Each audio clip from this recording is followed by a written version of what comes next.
नमस्कार दोस्तों, आपका स्वागत है आपके अपने YouTube channel education for Bharat में। और मैं हूं आपका दोस्त बीके तिवारी। दोस्तों, आज मैं सोशल मीडिया के एक ऐसे फ्रॉड के बारे में आपको बताने जा रहा हूं जो काफ़ी डेंजर किस्म का है। वैसे तो सोशल मीडिया पर बहुत सारे फ्रॉड होते हैं और आए दिन नए नए फ्रॉड मार्केट में आते भी हैं, लेकिन जिस फ्रॉड की लगातार मैं बात कर रहा हूँ ये फ्रॉड काफ़ी डेंजर और काफ़ी गंभीर है। क्यों है कि इसमें कोई भी व्यक्ति जब फंसता है या किसी व्यक्ति के साथ ये फ्रॉड होता है तो उसके सोचने समझने की जो क्षमता है वो बिल्कुल कम हो जाती है।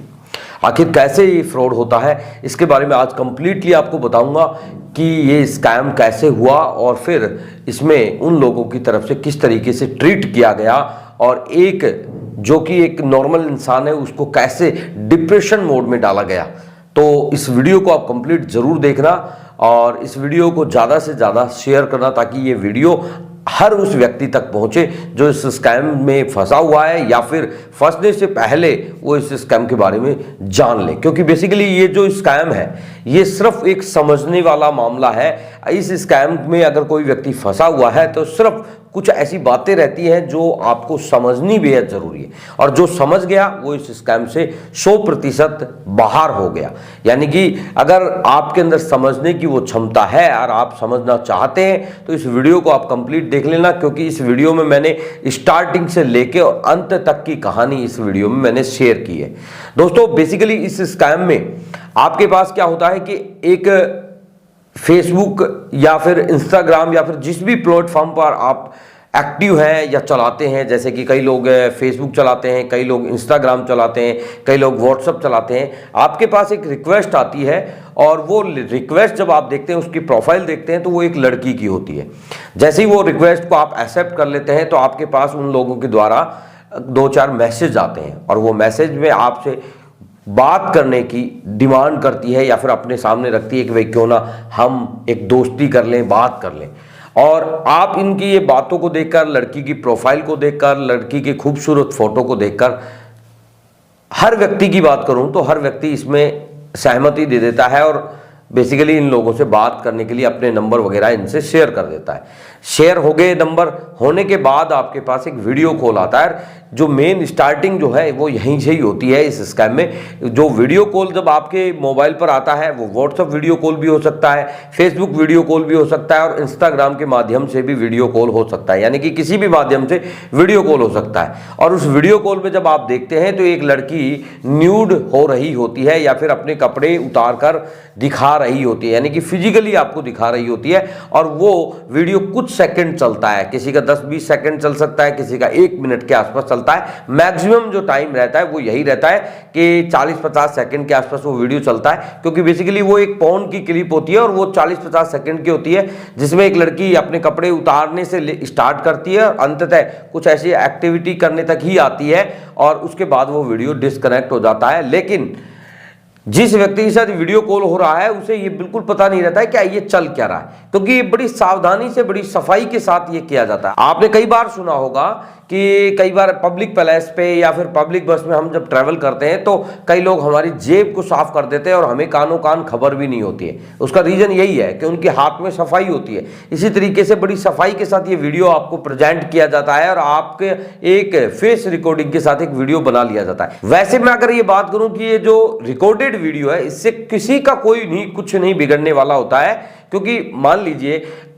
कोई भी वीडियो मान लो कभी रिकॉर्ड हुआ है या वो पब्लिक में आता है तो उसमें आप साफ दिख रहे हैं कि आपकी जो एक्टिविटीज रही वो बिल्कुल नॉर्मल नहीं। लेकिन कई लोग यहां पर गलती कर देते हैं, क्योंकि जब वो वीडियो चलता है वो पॉर्न वीडियो होता है और उसी वीडियो को देखकर वो लोग कुछ पॉर्न एक्टिविटीज कर देते हैं और वो लोग सबसे ज्यादा प्रताड़ित होते हैं। क्योंकि जब साइबर स्कैमर से हम बात करते हैं उससे बोलते हैं कि भाई तू ये गलत कर रहा है, ये सही नहीं है, तो खुद बोलता है कि ये खुद मेरे सामने पॉर्न एक्टिविटी कर रहा था,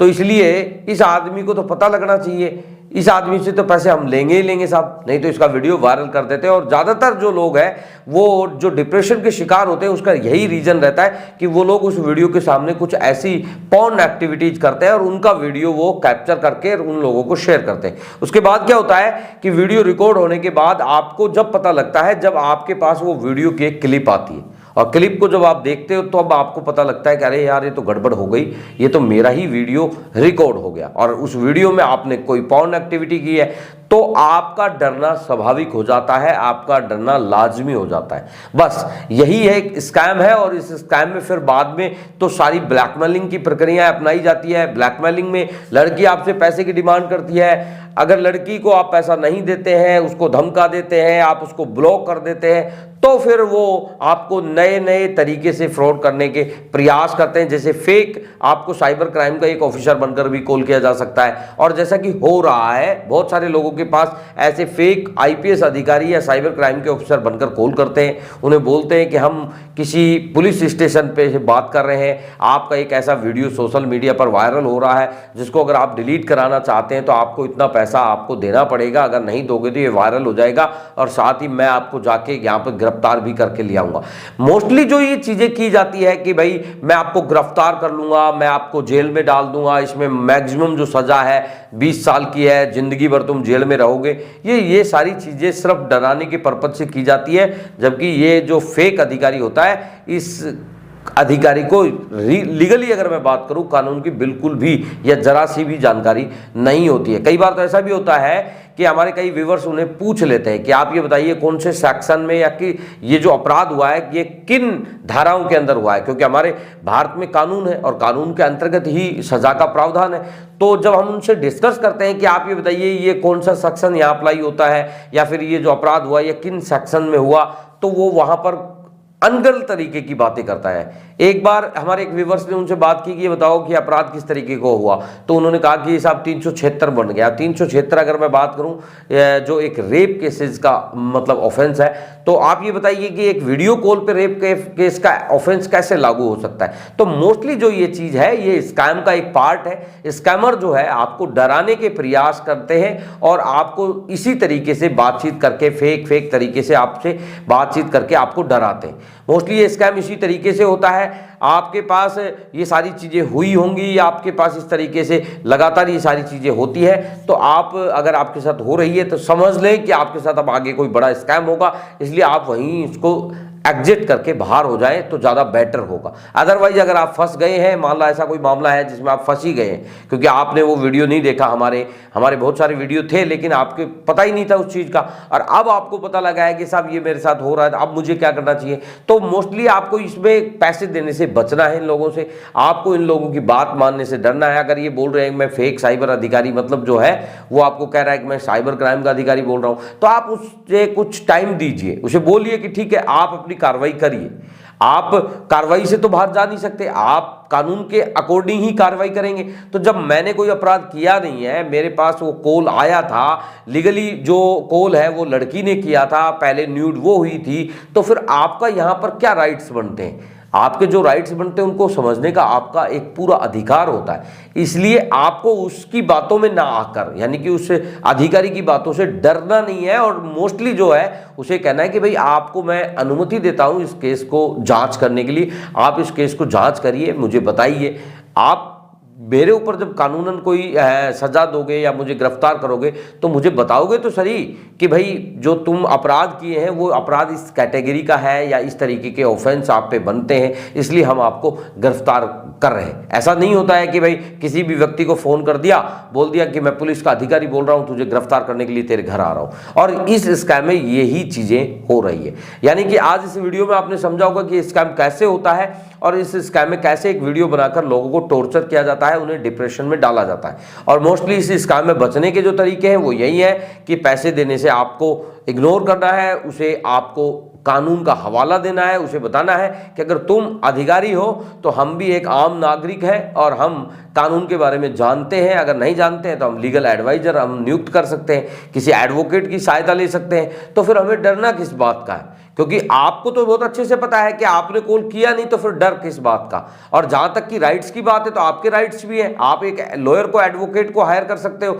और जब एडवोकेट हायर हो जाएगा तो आप उसे सारी बात बता सकते हो, वो आपकी कानूनी जो लड़ाई है वो खुद लड़ लेगा। तो इसलिए आप निश्चिंत होकर रहिए, इसमें बिल्कुल भी आपको घबराने की जरूरत नहीं है। लेकिन ये गंभीर स्कैम इसलिए कि जब किसी व्यक्ति के साथ ये होता है तो व्यक्ति डिप्रेशन में आ जाता है, उसे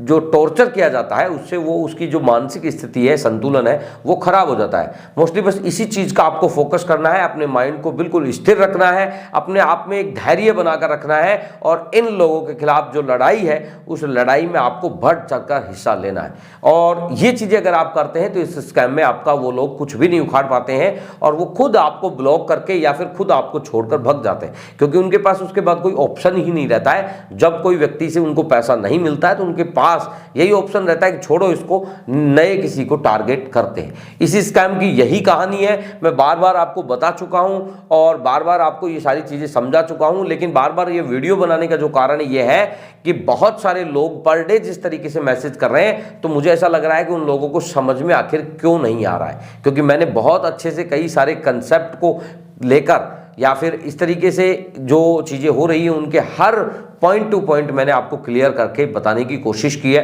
फिर भी अगर आपको कोई चीज़ समझ में नहीं आई है तो आप पर्सनली मुझे मैसेज कर सकते हैं। हमारे नंबर स्क्रीन पर चल रहे हैं, इन नंबर पर आप मैसेज करके हमसे पूछ सकते हैं। और अगर हमारे चैनल को अभी तक आपने सब्सक्राइब नहीं किया है तो चैनल को सब्सक्राइब जरूर कर लें और इस वीडियो को ज़्यादा से ज़्यादा शेयर करें, ताकि हर उस नौजवान या फिर उस